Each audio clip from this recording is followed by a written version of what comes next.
afin donc d'aider la prévention vous voyez le tableau? Oui. Afin d'aider à prévenir la propagation des maladies transmissibles, les établissements de santé doivent veiller à ce que les normes d'hygiène soient respectées et appliquées dans les locaux. C'est extrêmement important aussi. Cela comprend un régime de nettoyage régulier. Mais comme on le dit souvent, nous mettons des règles au 10. Parce que depuis notre naissance, on nous parle de balayer, nettoyer. Et quand on vient à l'hôpital, ce terme devient tellement banal qu'on ne le voit même pas.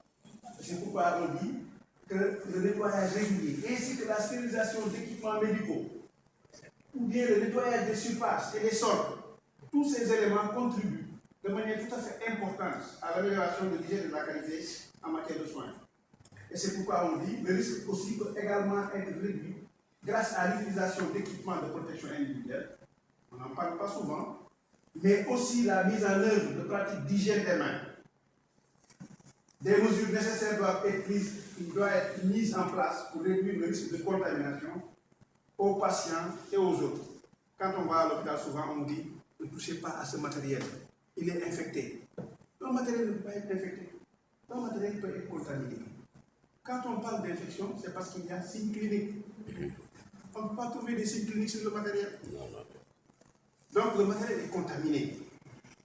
C'est pourquoi la contamination nous intéresse beaucoup plus que l'infection. Pourquoi? Parce que ça rentre dans le domaine d'autres professionnels. C'est pourquoi on dit souvent, et l'OMS l'a dit depuis longtemps, que pour que la santé soit, il faut qu'il y ait la conjugaison d'action de 3 spécialistes. Les premiers spécialistes, ce sont ceux qui sont chargés d'adapter l'homme au milieu. Les seconds spécialistes, ce sont ceux qui sont chargés d'adapter le milieu à l'homme. Et les troisièmes spécialistes, ce sont ceux qui sont chargés d'adapter les hommes les uns aux autres.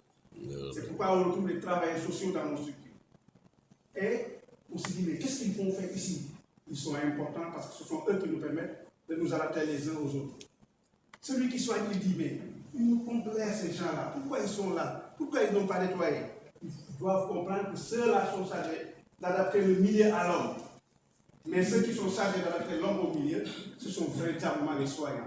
Et c'est pourquoi donc la conjugaison de ces 3 acteurs nous permet d'avoir l'hygiène et la sécurité en milieu hospitalier. Et c'est très important. Et on dit, selon l'OMS, la maîtrise du risque infectieux en milieu de soins repose sur un ensemble de mesures simples, allant de l'hygiène des mains aux mesures de protection et de contrôle, à la sécurité du